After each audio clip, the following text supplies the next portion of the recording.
먼저 감독님 지금 개봉하신 소감이 어떠신지 한 말씀 부탁드릴게요. 다르게 새롭죠. 일단 그 촬영을 10년 전부터 이렇게 계속 해왔기 때문에 일단 제 첫 계획은 영화제로 출품을 좀 여기저기 하고 또 어느 정도 성과를 가지고 개봉을 한 2016, 17 이쯤에 해볼 생각이었어요. 근데 상황이었던지라 계속 이렇게 좀 밀리고 하면서 좀 여기까지 왔던 것 같아요. 네. 영화도 굉장히 흥미롭게 잘 봤고요. 먼저 이제 제목부터 여쭤볼게요. 부산 포니아. 이렇게 제목을 지으신 이유는 어디에 있을까요? 일단 외국인 친구들이 주인공이기도 하고 그리고 배경이라든지 그리고 제가 자라왔던 어떤 고향 다 부산이고 그래서 이제 어떤 그 당시에 또 부산 포니아라는 말이 되게 좀 유행이 됐었어요. 부산과 캘리포니아를 이렇게 좀 서로 합친 그런 신조어였는데 이게 뭐냐면 부산이 좀 캘리포니아적인 어떤 인프라는 갖춰져 있으면서 휴양적인 어떤 그런 모습도 있기 때문에 그런 단어가 좀 되게 유행했었어요. 젊은이들 사이에서. 그래서 좀 그런 걸 참여해서 잘 못쓰겠죠. 그런 부산 포니아라는 말이 지금도 부산에서 자주 통용이 되고 있는 말인가요?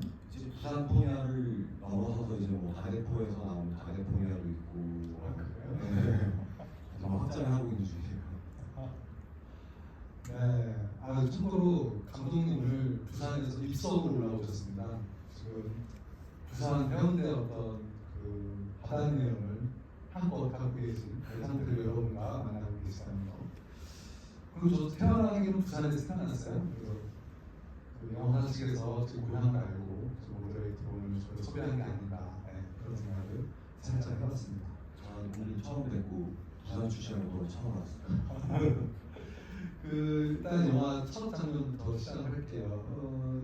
이제 설날 때 이제 이동을 하게 되는데 차가 고장이 나 있잖아요. 차가 고장나서 그 친구들이 밀면서 출발을 하게 되는데 저는 이 장면 보면서 그 미스 리틀 선샤인이라는 영화가 있어요. 그 가족이 이제 그 딸아이의 그 미스 미스 코리아 같은 거 미스 아메리카를 뽑는 그런 대회 나가면서 겪는 저 친구들 그런 여행 로드무비인데 그게 좀 생각이 나더라고요. 그래서 그걸 의도했는지 한번 여쭤봤더니 그건 전혀 아니라고 말씀하셨더라고요. 그래서 그런 설정을 초반에 하게 된 이유는 뭔지 여쭤보도록 할게요. 우선 미스 리틀 선샤인이라는 작품을 제가 정말 재밌게 보고 좋아하는 영화거든요. 그래서 그런 부분을 좀 빗대어서 말씀 주셔서 너무 감사하고 일단 그런 의도는 전혀 없었어요. 그 최초 마크가 가지고 있었던 차였고 그 차가 되게 좀 하자가 되게 많은 차였어요. 촬영 전에 이 차를 운용을 해야 되냐 아니냐고 이 차밖에 없다고 이걸로 딱이라고 수입할게 제가 설명을 했죠. 처음에 뭐 위험하면 안 된다 이거 수비도 일단 수비는 하고 하자 근데 돈 많이 든다 아니야 하자 이렇게 한 거예요. 그러고는 새벽에 같이 만나고 첫그 로드트립 이러고 이제 막 지시는 거 빨리빨리 찍고 이제 이 다음 장소로 이동을 하는데 안 퍼지는 거예요. 제가 괜찮은데? 그러고서는 마이크를 만나서 이제 찍는 그때 탁 커지는 거예요. 그래서 좀 어떻게 보면 운이 좋았다고 할 수 있죠. 그런 상황이 연출도 한 거지만 충분히 익스펙트했던 상황이긴 한데 그 갑자기 차가 멈추는 게 그때 딱 그래서 운이 좋았다. 저는 이런 점들이 이 영화의 장점인 것 같아요. 예상치 못한 일들이 벌어지는 거잖아요. 다큐와 픽션이 이제 혼재되어 있는 영화다 보니까. 그런데 픽션 영화는 모든 100% 감독의 통제하에서 유출이 되지만 다큐랑 혼재되면은 다큐 부분은 감독이 전혀 예상할 수 없는 일들이 벌어지는 부분이 같이 혼재되어 있어서 거기서 오는 재미들이 좀 있는 것 같다는 생각이 들고요. 그 다음에 출발한 다음에 각자 새 영어 강사들의 사연들이 나오고 이름이 나오고 어디 출신이라는 걸 나오는데 감독님께서 이 세 분의 배우들 이런 강사들을 어떻게 섭외하게 되셨는지 여쭤보도록 하겠습니다. 일단 다 제 지인들이었습니다. 당시 그 지인들도 다 이제 영어 그걸 아이러니하다고 얘기해야 되나 아니면 뭐 상황이 재밌다라고 얘기해야 되는지는 모르겠지만 주인공을 하게 된 마크를 만나게 되는 과정이 좀 되게 재밌어요. 그러니까 뭐 제가 일하는 데 근처가 커피숍이 있었는데 거기서 이제 커피를 마시려고 이제 시켜놓고 기다리고 있는데 이제 외국인 한 명이 들어오는 거예요. 마침 그때 제가 그 담배는 있는데 라이터가 없었어요. 그래서 또 마크가 또 들어오는데 제 일부러 담배를 피게 생긴 거예요. 네, 그래서 너 라이터 있냐? 이게 좀 제가 또 영어를 좀 하다 보니까 이제 이게 뭐지 왜 영어를 약간 또 생각했대 또. 그래서 이제 그렇게 밖에서 커피를 마시면서 담배 피우면서 이렇게 연락처도 주고 그때 친해졌어요. 친해지고 같이 이제 막 소주 한 병 정도 먹고 뭐 맥주 마시고 가고 이러면서 막 친해서 영화를 야 한번 찍어볼래? 이렇게 하다가 찍게 됐는데 영화를 찍던 와중에 이제 마크가 저한테 야 너 혹시 옛날에 클럽에서 외국인 뒤통수 친 적 있지 않아? 이렇게 얘기하는 거예요. 그래서 오 있다고. 그러니까 알고 있는 한 진짜 수년도 전에 제가 클럽을 갔었는데 막 이렇게 무대 위에서 이렇게 술잔 들고 막 이렇게 춤을 추는데 외국인가 하면 딱 옆에 지나갔었어요. 근데 이제 툭 치고 지나가는데 저도 술다 흘렸거든요. 근데 저도 이제 술 치게 이제 막 화가 나가지고 이렇게 목도리를 좀 꽉 쳤는데 그게 마크였던 거예요. 그래갖고 이제 막 그때는 막 싸울 것처럼 해서 밖에 나갔다가 다시 이제 그냥 뭐 약간 하이 비슷하게 하고 나왔는데 그때 이제 막 대화를 하다가 hey let's collaborate someday 뭐 이런 얘기를 했었나 봐요. 그게 근데 제가 영화를 촬영하는 와중에 그 말 하는 게 갑자기 그때 딱 생각이 그런 인연이 있어요. 네. 나머지 두 친구는 어떻게 해요? 뭐 아르마니를 해서 이렇게 알게 된 거죠. 네. 그렇게 해서 이제 영화를 찍게 되면서 이게 픽션과 다큐가 혼재되어 있는 게 보셔서 아시겠지만 그래서 그게 좀 궁금하더라고요. 이게 몇 대 몇의 비율로 이게 지금 감독님께서 배합을 하셨는지 여쭤보도록 하겠습니다. 일단 보시는 분에 따라서 이제 천차만별이라고 할 수 있는데 제 기준에서는 뭐 8대2, 10대3 한 이 정도 같아요. 그러니까 그 픽션이 더 요소가 많죠. 네. 그리고 다큐적인 요소는 뭐 일단 뉴스크립이라든지 아니면 그 배우들의 어떤 모놀로그 저는 이제 그 씬 자체를 매니페스테이션이라고 얘기했는데 그것들이 이제 다큐적인 요소가 있는 게 아닐까.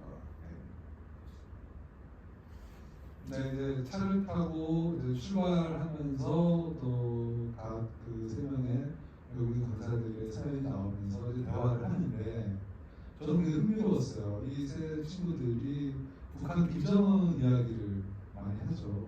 그다음에 이제 뭐 어디서 출발해서 부산에서 출발해서 베를린 가고 뭐 이런 얘기들을 이제 하게 되는데 좀 궁금했던 게 외국인들은 한반도에 오면 한국에 오면 북한과의 관계를 굉장히 궁금해하는 건가? 실제로 그런 건지 아니면 아까 픽션이 8이라고 그러셨는데 미리 이제 이런 얘기를 좀 해달라고 좀 배우들한테 부탁을 했던 건지 좀 궁금해서 아까 여쭤봤는데 어떻게 이 북한 이야기가 들어간 과정을 설명해 주신다면? 일단 제가 아이디어 회의를 했었어요. 그 안에서 차 타고 가면서 무슨 얘기를 할 것인가에 대해서 이렇게 얘기를 하다가 일단 어제 있었던 그러니까 로드트립 타고 하기 전에 어떤 그런 그 전날의 상황들 경계에 대해서 너네들이 대화를 자유롭게 하고 그리고 너네가 생각하는 한국의 가장 큰 파도가 뭐냐 그러니까 코어 서브젝트가 뭐냐고 제가 물어보니까 얘들은 사실 어떻게 경제를 다 알겠어요.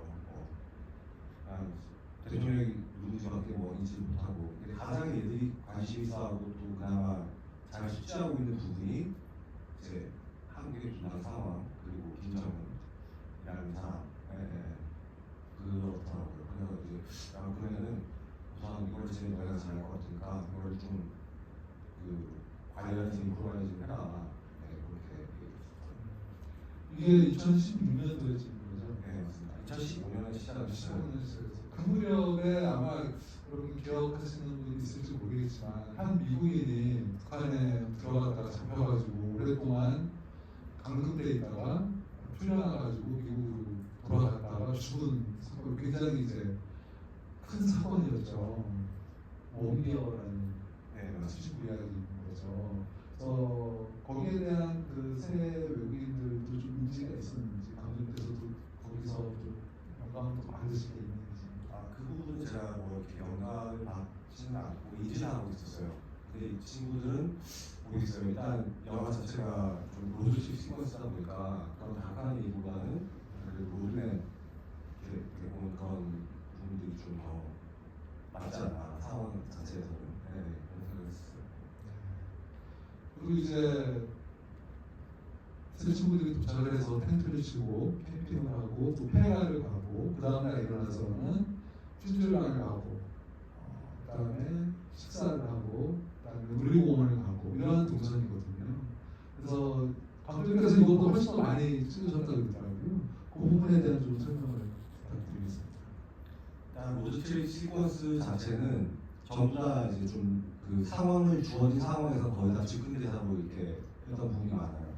그래서 최대한 이거는 재밌는 상황들을 많이 우리가 생각을 해서 많이 최대한 찍자 그렇게 해서 이제 뭐 이렇게 삭제된 씬 중에는 뭐 이렇게 장어회 먹으러 가는 거랑 그리고 또 이렇게 갑자기 차 가다가 오줌 마려가지고 마이크가 우상관하고 막 이런 것도 있었거든요.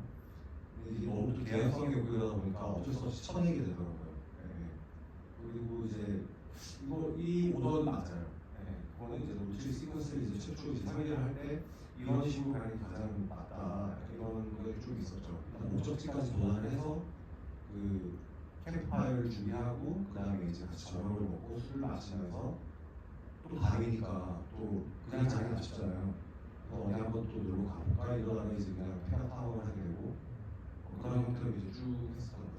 근데 이제 일단 그런 거였어요. 일단 최대한 많이 찍고 거기서 좀 연관성이 좀 있어 보이는 것들을 먹고 좀 이제 쓸모없을 것 같은 걸 찾아내자 이런 식이었던 것 같아요. 실제로 페가를 전달했을 때 새 친구들의 반응은 좀 어땠나요? 좋아했죠.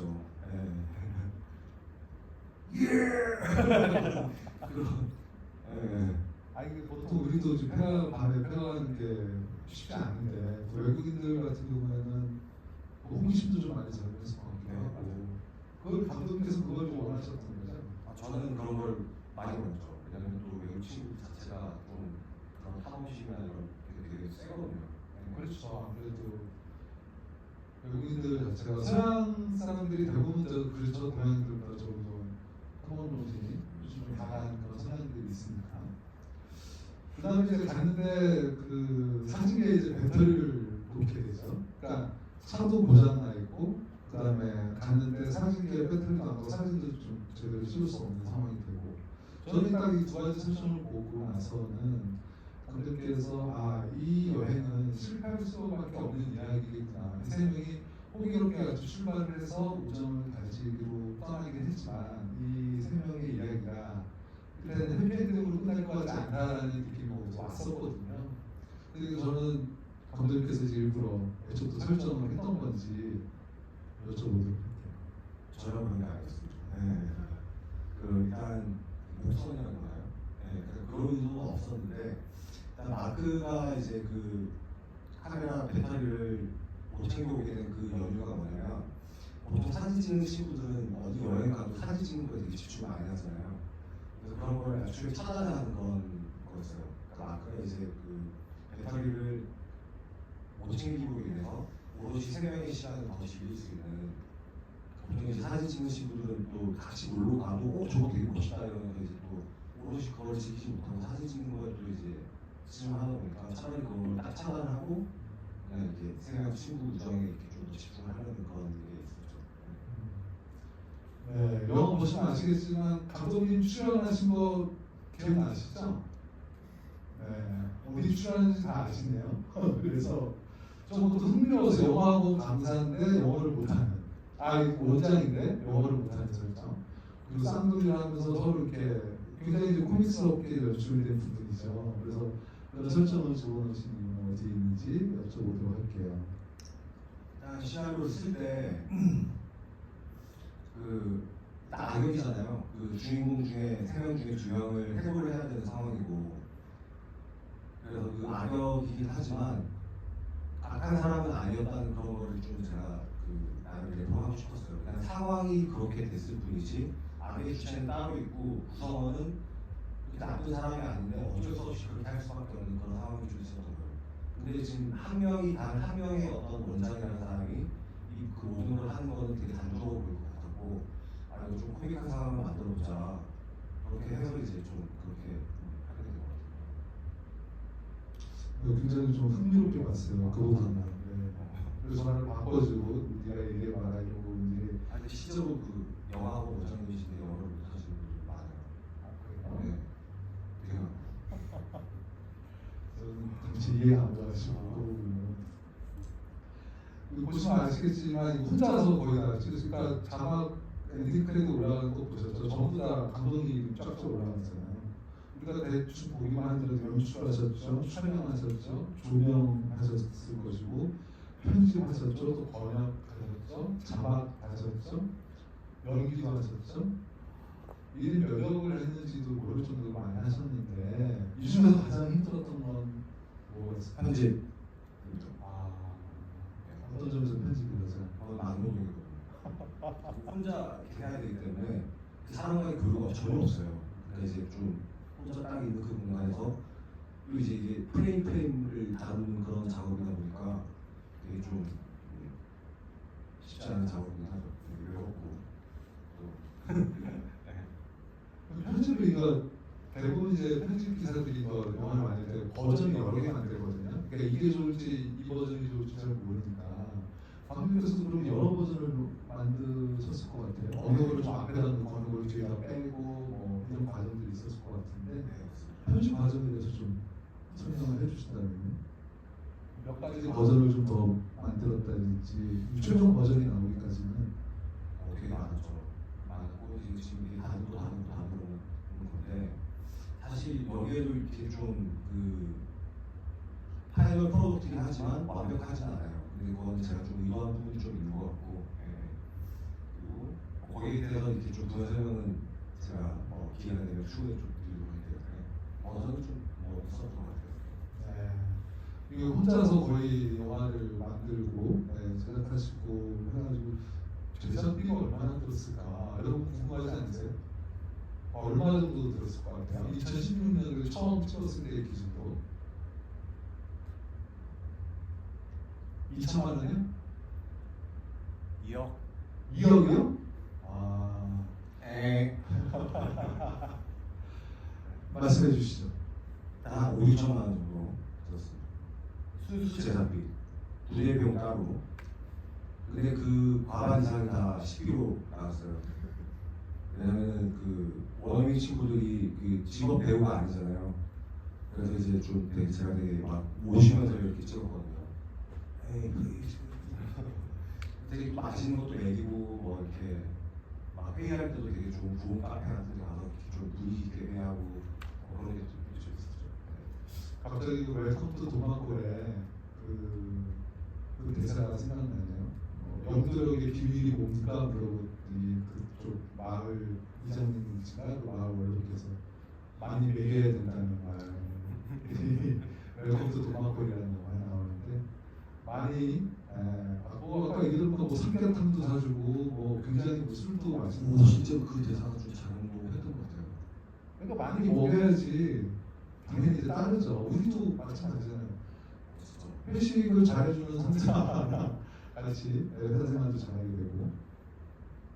진짜 그 대사 때문에도 더 했던 것 같고 있는 것 같아요. 감독님 영도력의 비밀은 회식비인 걸로. 알겠습니다. 그리고 또 이제 영화를 2016년도에 지금 2010년 이후에 이제 개봉을 하게 되니까 이게 시간이 흐름이 보여주는 장면이 어디다 감독님께서 하셨을까 제가 보니까 한국민 친구랑 얘기할 때 자막에 문재인 대통령과 윤석열 대통령이 어떤 일들이 했다는 거를 연도별로 해가지고 쭉 해가지고 시간의 흐름을 알 수 있게끔 그렇게 만드셨더라고요. 이런 아이디어는 또 어떻게 생각하시는지, 그리고 주로 문재인 대통령과 윤석열 대통령에도 집중하신 이유는 어디인지 여쭤보도록 할게요. 근데 이거는 좀 솔직히 얘기가 길어지긴 하는데 이게 시작하면 일단 저는 두 분의 그러니까 질문 주신 것부터 먼저 대답을 하겠습니다. 그 윤석열 대통령님과 문재인 대통령님의 그 관계에 저는 집중을 했었어요.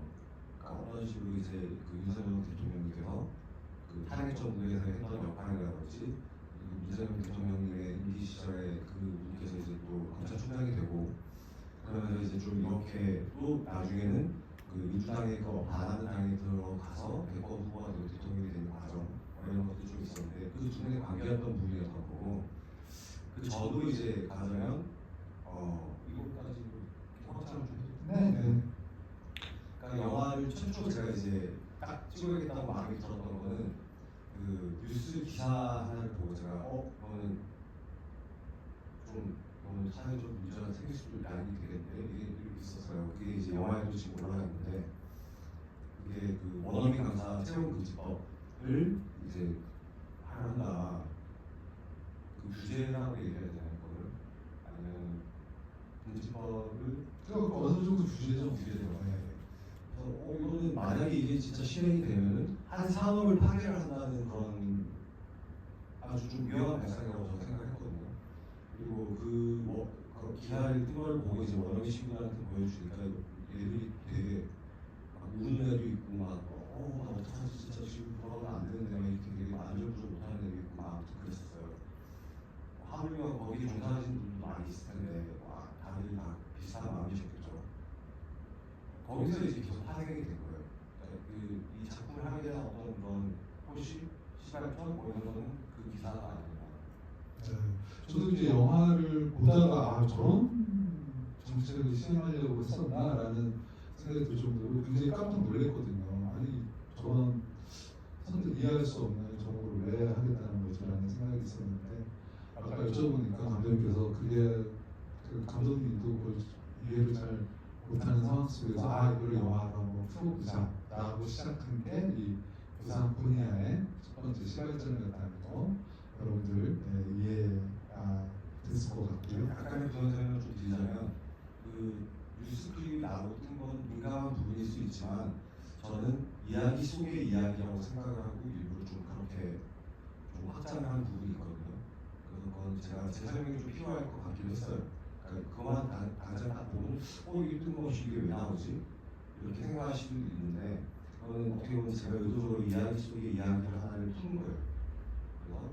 그래서 일단 그 교육 시장, 공교육을 강화하고 뭐 사교육을 혁신화하는 그런 주체가 누군가 이를테면 그런 부분이 좀 있었던 것 같아요. 네. 감독님 얘기 듣고 보니까 이게 단순히 사회 외국인 친구들의 로드트립으로 우리는 알고 영화를 보게 됐지만 이런 당시에 나왔었던 그 뭐랄까 좀 선뜻 이해하기 힘든 정책에 대한 것까지도 한번 생각하게끔 하는 영화 아닌가 그런 생각이 들고요.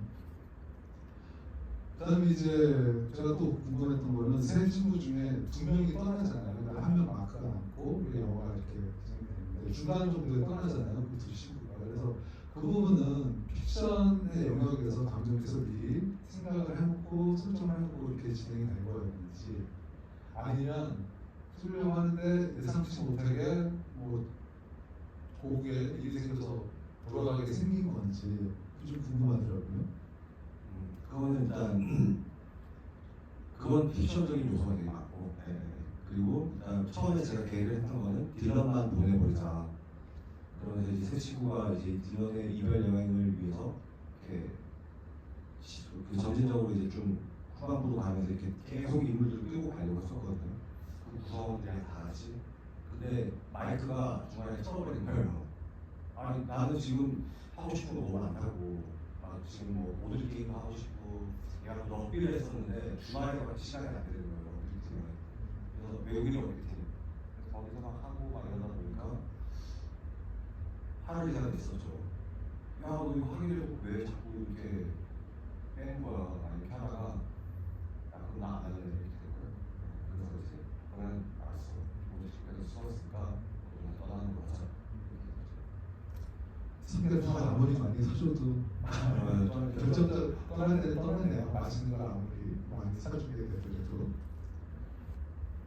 서운하네요. 그다음에 이제 맨 마지막에 이제 마크가 이제 그런 얘기를 하게 되죠. 브라질의 연속에서 내 추억을 만들어가는 과정 그리고 원하는 걸 포기하지 말고 그들을 도와주도록 하자 이런 것들이 감독님께서 하시고자 하는 얘기가 아닌가. 실제로 우리나라의 삶이 그렇잖아요. 자기 계획대로 다 안 되고 의도한 대로 되는 일이 별로 없잖아요. 정말 좌충우돌 하게 되고 하는 게 인생인데, 감독님께서 이 영화에서 꼭 담고자 했던 메시지는 이 부분에 좀 집중이 됐다는 생각이 굉장히 들어요. 집중이 다 되어 있습니다. 네. 그런 것들은 감독님 삶이 좀 어느 정도 반영된 건가요? 저는 아까 오늘 처음 뵀는데 영국에서 영화를 공부하시고 6년 동안 영국에서 유학 생활하시고 한국에 돌아와서 생활하시다가 이제 이 영화를 만들게 되신 거거든요. 제 자선적인 부분이 좀 투영이 된 것도 있어요. 네. 어느 부분에서 그런 일단 이방인이었으니까 그런 시선으로 이제 있는 부분도 있었고, 마지막 같은 그 시간 거기 마지막 이제 마크의 독백 같은 경우도 제가 이렇게 막 집필을 하면서 이 엔딩이 너무 장황할 필요는 없다. 음악은 되게 좀 장황한 느낌이었어요. 그리고 이제 심판을 최대한 배제하자. 그래서 이게 좀 미니멀하게 끝내는 그런 거를 좀 제가 생각을 하고 이렇게 썼는데, 거기서 이제 뭐 여러 가지 제가 어디서 읽든 듣든 보든 이런 것들을 좀 취합을 해서 이제 저만의 철학으로 녹여냈거든요. 저만의 철학이라 그래야 되나? 아니면 취합한 부분이 좀 있기 때문에 인생 선배들의 어떤 그런 철학적인 부분을 제가 마치 제 거인 것처럼 꾸며서 내보낸 것 같긴 합니다. 혹시 여기 고향이 부산이거나 부산 분들 계신가요? 부산 분들이 네. 반갑습니다. 그래서 그 부산에 명소들이 굉장히 많을 거잖아요. 그러면 여기에 등장한 로케이션을 할 때 감독님께서 꼭 이 장소는 꼭 들어가야겠다라고 생각하신 분들도 있을 것 같아요. 그 꼭 이 장소여야지만 하는 이유들이 있었을 것 같아요. 한두 가지 좀 설명을 해주시다면요. 일단 부산의 랜드마크 광안대교는 꼭 있어야겠고, 그 다음에 또 남한대교라고 있어요. 거기가 이제 남포동이랑 그 신선대 분들이 있는 다리인데 거기도 되게 이쁘거든요. 거기 또 주변을 또 통해서 이제 옛날 공장을 길러서 카페도 생기고 있고, 그다음에 삼곡도로도 되게 이쁜 데가 많아요. 그리고 영도, 또 금정산 이렇게 산 꼭대기에서 이렇게 아래로 마크가 이렇게 보이는 그런, 거기도 되게 좀 뭔가 탁 트이는 느낌이 딱 들거든요. 날 좋을 때만 올라가면은 부산이 쫙 다 보여요. 황령산도 그렇고, 황령산 같은 경우는 초반 도입 타이틀 랜딩 페이지에 이렇게 부산 분해할 때 이렇게 딱 뜨는 거기가 황령산. 그리고 카페 마을이 마크랑 제나랑 이렇게 카페 커피 마시고 거기도 굉장히 이쁘더라고요. 와, 거기가 지금 아시는 분 있으실까요? 되게 유명한 데가 갑자기 생각이 안 나요. 부산이 고향이지 않아서 그랬습니다.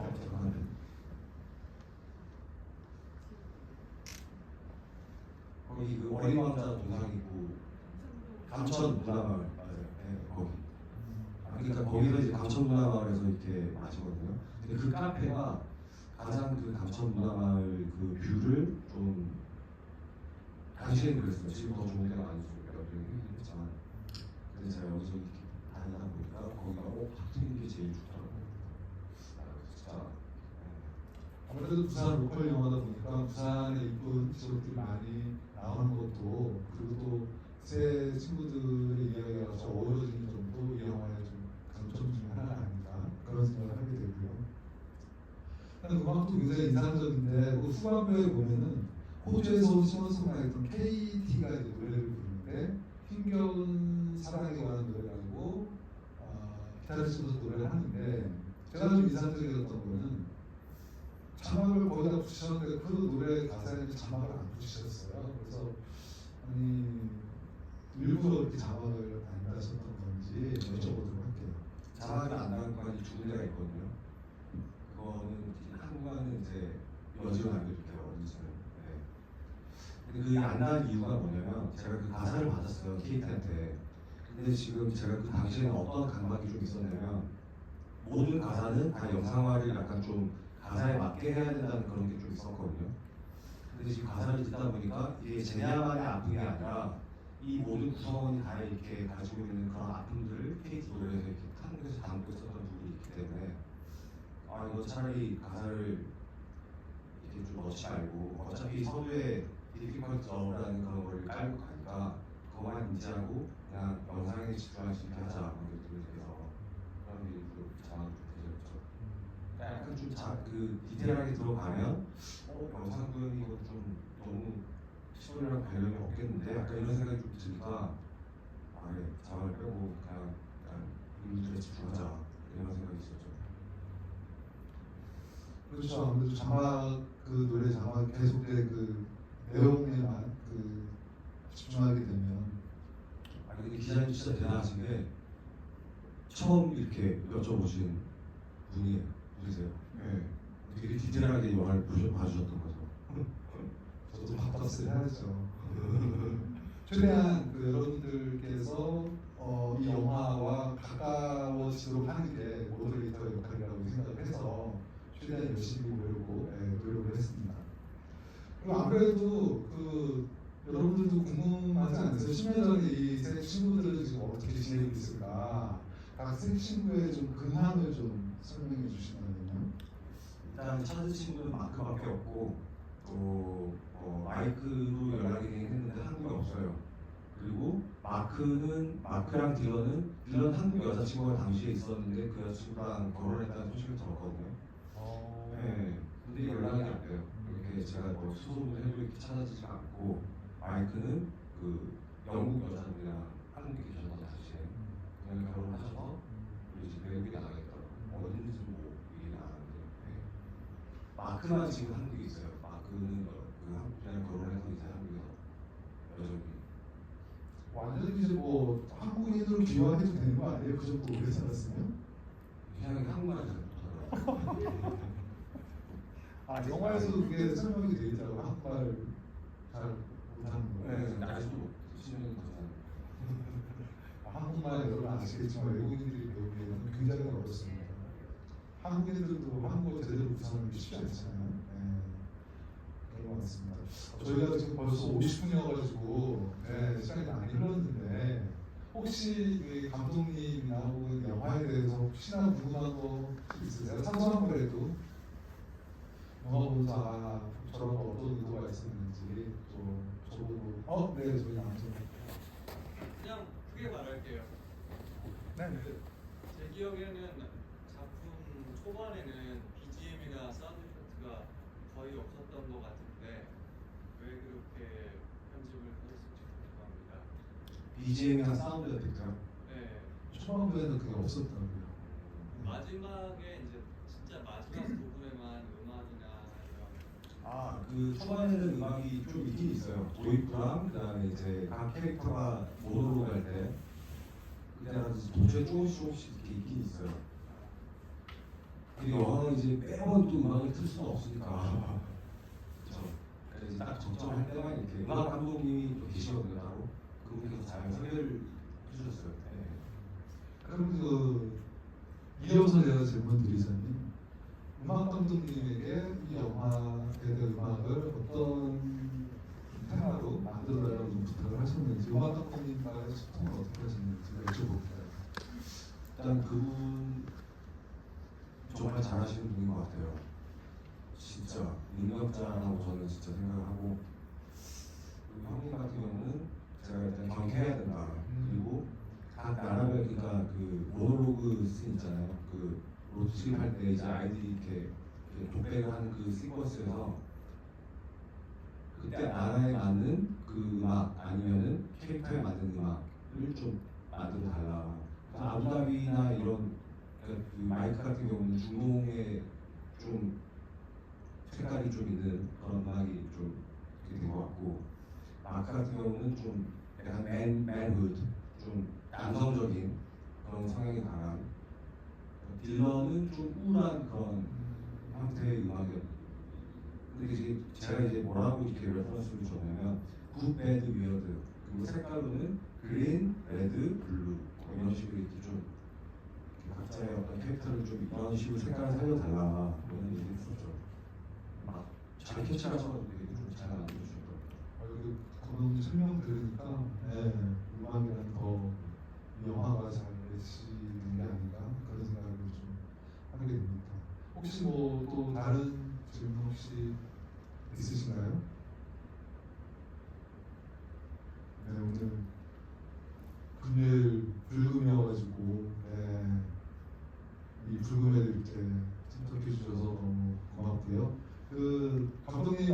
차기작 얘기 들었는데 차기작도 굉장히 흥미롭더라고요. 앞으로 계획은 좀 어떻게 되는지 좀 여쭤보도록 할게요. 제가 다음 작품을 하게 되면 세 번째 작품까지는 다 부산에서 찍고 싶습니다. 지금 두 번째 작품이 탈고를 했고 또 다 부산이라는 지역명이 다 들어가요. 세 번째 작품도 그렇고. 근데 세 번째 작품은 또 특이한 게그 롯데 야구 선수를 지금도 살아 계신 야구 선수분의 주인공으로 한 뮤지컬 영화를 찍어보고 싶어요. 네. 그래서 뭐 무슨 곡을 쓸지도 지금 머릿속에서 다 지금. 근데 그건 아직은 시나리오는 못 쓰고 트리트먼트까지만 지금 해놓은 상태입니다. 도대체 작품이 시나리오 탈고가 됐고. 네. 감독님께 응원의 박수 부탁드리겠습니다. 저는 그 두 번째도 재밌을 것 같은데 세 번째가 한번 정말 되면 야구 선수와 뮤지컬의 연결고리로 나온 작품 만약에 정말로 완성돼서 나오면 굉장히 흥미롭고 새로운 신선한 실험적인 영화가 되지 않을까. 또 음악에 대한 또 조예도 깊으셔가지고 머릿속에 다 계산 생각을 하고 계시더라고요. 꼭 한번 볼 날이 오기를 간절하게 기원을 하겠고요. 오늘 지금 데뷔 이후로 처음으로 준비하신 거예요. 그래서 관객분들과 처음 만나서 영화에 대한 이런저런 얘기를 많이 하셨는데 끝인사 부탁드리겠습니다. 이건 좀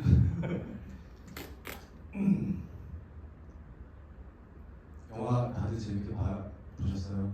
네. 정말 감사합니다. 제가 이렇게 한 분 한 분이 저는 되게 소중한 것 같아요. 그 영화를 봐주시고 이렇게 재밌게 보셨든 안 보셨든 이렇게 영화를 봐주시고 이렇게 좀 시간을 내서 이렇게 봐주시다는 것 자체가 너무 감사한 일이고 다음 작품이 이어질 수 있도록 열심히 한번 해볼게요. 네. 응원해 주시고 또 와주셔서 감사합니다. 네, 박수 부탁드립니다. 저도 감독님의 다음 작품이 만들어지기를 열렬하게 응원하면서 저는 또 감독님 또 다음 작품에 또 만나기를 약속하면서 오늘 주비는 여기서 마무리하도록 하겠습니다. 여러분 고맙습니다.